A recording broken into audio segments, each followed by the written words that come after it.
प्राचीन काल की बात है। अवंती नगर में धर्मनिष्ठ राजा चंद्रसेन राज्य करते थे। वे भगवान शिव के भक्त थे और प्रत्येक प्रदोष व्रत में भगवान शंकर का विधि विधान से पूजन करते थे।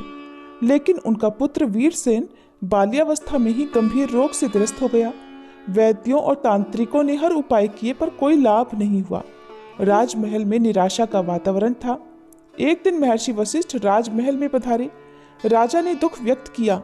तब महर्षि ने ध्यान लगाकर बताया, राजन, आपके पुत्र पर मंगल ग्रह का भयंकर प्रकोप है।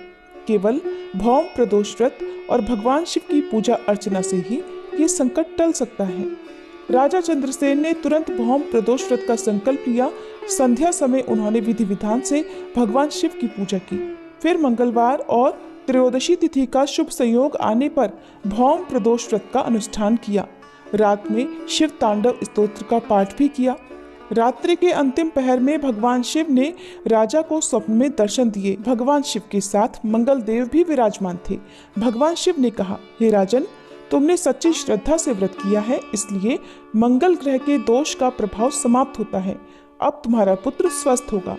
मंगल देव ने भी आशीर्वाद देते हुए राजा से कहा, जो कोई भौम प्रदोष व्रत के दिन भगवान शिव की पूजा करेगा वह मेरे कुप्रभाव से मुक्त रहेगा।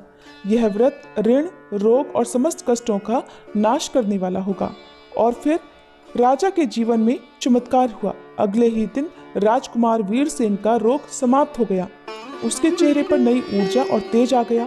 ये देखकर पूरी नगरी में भगवान शिव और मंगल देव की जय जयकार गूंज उठी। तभी से भौम प्रदोष व्रत को विशेष रूप से मंगल दोष निवारण के लिए श्रेष्ठ माना जाने लगा। जो भक्त शिव जी को समर्पित प्रदोष व्रत रखते हैं उन पर सदैव भगवान की मंगलकारी कृपा बनी रहती है। सभी मिलकर प्रेम से बोलिए, मंगल देव की जय, भगवान शिव की जय। अब सुनिए भौम प्रदोष व्रत को समर्पित मुख्य कथा। एक समय की बात है, एक नगर में एक वृद्धा रहा करती थी। उनका एक ही पुत्र था और वृद्धा हनुमान जी की बड़ी सच्ची भक्त थी। हनुमान जी पर उनकी गहरी आस्था थी। हर मंगलवार को नियम पूर्वक व्रत रखकर वह वृद्धा हनुमान जी की आराधना किया करती थी। एक बार हनुमान जी ने अपनी उस वृद्ध महिला भक्त की श्रद्धा का परीक्षण करने का विचार किया। तब हनुमान जी एक साधु का वेश धारण करके वृद्धा के घर पर गए और पुकारने लगे, है कोई हनुमान भक्त जो हमारी इच्छा पूर्ण करे? आवाज उन वृद्धा के कानों में पड़ी। पुकार सुनकर वृद्धा जल्दी से दौड़ी दौड़ी बाहर आई और साधु महाराज को देखा तो उन्हें हाथ जोड़कर प्रणाम करके बोली, आज्ञा दीजिए महाराज।